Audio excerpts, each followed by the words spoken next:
जाके फंसी जलपरी की पूंछ में। हरी और रवि दोनों अपने छड़ी को दोनों दिशाओं में खींचने लगे और वो जलपरी पानी के ऊपर आने लगी। पलाशपुर और केतक नगर इन दोनों गांव के बीच से बहती है गंगा नदी।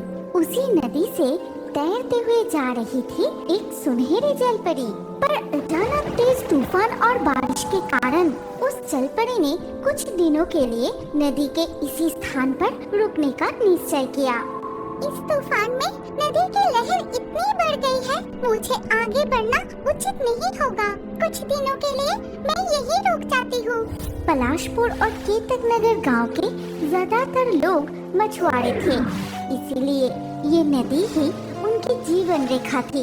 इस नदी में नहाना, बर्तन धोना, कपड़े साफ करना और गांव के गाय और भैंसों को नहलाना सब कुछ होता था। लेकिन नदी के दोनों किनारे पर बसे पलाशपुर और केतक नगर, इन दोनों गांव के लोगों में हमेशा से झगड़ा चलता रहता था और सुनहरी जलपरी नदी के नीच से इन लोगों के सारे झगड़े देखती रहती थी। सावधान कर लो, हमारे हिस्से की मछली अगर तू पकड़े ना तो अच्छा नहीं होगा।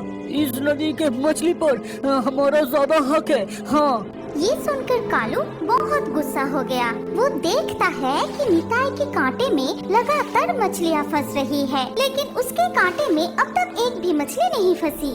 ये मजाक हो रहा है, मेरे हिस्से के सारे मछली तू पकड़ रहा है। तुम्हारे हिस्से की मछली मतलब? और नहीं तो क्या, नहीं तो तेरे छड़ी में इतनी मछलियाँ कैसे फंस रही है और मुझे अब तक एक भी नहीं मिला। तो तुम्हें मछली पकड़ना नहीं आता इसीलिए नहीं मिल रहा है। खामोखा इल्जाम लगा रहे हो। क्या कहा तूने? इतनी हिम्मत, मुझे मछली पकड़ना नहीं आता। अरे अरे, इन दो गांव के लोग तो बड़े अजीब हैं। एक दूसरे से ऐसा झगड़ा क्यों करते हैं? बस फिर से झगड़ा शुरू हो गया, जो काफी देर तक चलता रहा। इसके कुछ देर बाद रतन की पत्नी बर्तन धोने के लिए नदी किनारे आई और बहुत सारा कचरा नदी के पानी में फेंक दिया और वो कचरा बहकर नदी के दूसरी तरफ चला गया। तब नदी के उस तरफ बैठ के कलुआ के माँ कपड़े धो रही थी। अरे अरे अरे, क्या तू अंधी हो गई है समोली? मैं कपड़े धो रही हूँ, दिखाई नहीं दिया? तूने अपने कचरे मेरी तरफ फेंक दिया। मेरे सारे सब कपड़े गंदे हो गए। बिल्कुल नहीं, मैंने तुम्हारी तरफ नहीं फेंका, मैंने तो कचरा नदी में फेंका है। अब अगर वो बहकर तुम्हारी तरफ आ गया तो इसमें मेरा क्या दोष है? तुम इस तरह कौवे की तरह चिल्लाओ मत, समझे? क्या कहा? मेरी आवाज कौवे की तरह है और तुम्हारी आवाज तो कोयल जैसी है। रुक जा, अभी मजा चकाती हूँ। ये कहकर कलुआ की माँ पास से एक बाल्टी कचरा लाई और सीधे रतन की पत्नी के बर्तन पर फेंक दिया। ये तुमने क्या किया? छी छी छी, तुमने जानबूझकर मेरे बर्तनों पर कचरा फेंका। अरे कोई है, आकर देखो तो जरा, ये कलुआ की माँ जानबूझकर मेरे साथ झगड़ा कर रही है। अरे बाप रे, इन दो गांव की औरतें भी बहुत झगड़ते हैं। सैमुली के चिल्लाने के आवाज सुनकर गांव के कई लोग इकट्ठा हो गए। वहीं कलवा की माँ ने भी लोगों को बुला लिया और क्या, दो गांव में झगड़ा शुरू हो गया, जो झगड़ा दोपहर से शाम तक चलता रहा। और शाम के वक्त पलाशपुर गांव के छोटे छोटे बच्चे गेंद से खेल रहे थे। ऐसे ही खेलते खेलते अचानक, अरे जा, नदी में गेंद तो गिर गई। एक घंटू, जल्दी जाकर गेंद को उठा ला। लेकिन गेंद नदी में गिरकर बहते हुए दूसरी तरफ चली गई, जहाँ कलुआ, गोपाल और शिवली बैठे अमरूद खा रहे थे। तभी वो लोग गेंद को देखते ही उठा लिए। ये अच्छा नहीं हो रहा है कलुआ, हमारे बॉल जल्दी लौटा दे। गेंद पर तुम्हारा नाम लिखा है क्या?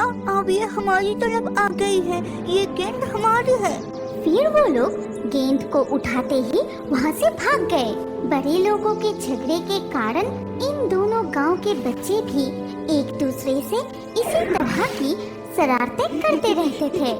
केवला, अगर तुम्हारी गेंद हमारे किनारे तक आ गई तो हम भी तुम्हें नहीं लौटाएंगे, याद रखना। मैं देख रही हूँ इन दो गांव के बुजुर्गों को देखकर बच्चे भी झगड़ने लगे हैं। ये तो गलत है। देख रही हूँ इन दो गांव के झगड़ा मुझे ही सुलझाना पड़ेगा।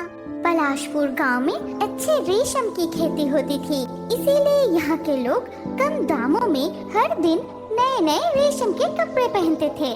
दूसरे किनारे केतक नगर गांव में मीठे आम मिलते थे और ऐसा मीठा आम कहीं पर भी नहीं मिलते थे। लेकिन दोनों गांव में हमेशा झगड़े लगे रहने के कारण कोई भी अपनी खास चीज नदी के दूसरी तरफ बेचने को तैयार नहीं होता था। और कुछ दिनों में ही धीरे धीरे बारिश का मौसम आ गया। पता है भाग्यवान, लगातार कई दिनों से बारिश होने से नदी में पानी बढ़ने लगा है, जिससे गंगा में हिल्सा मछली भी आ रहा है।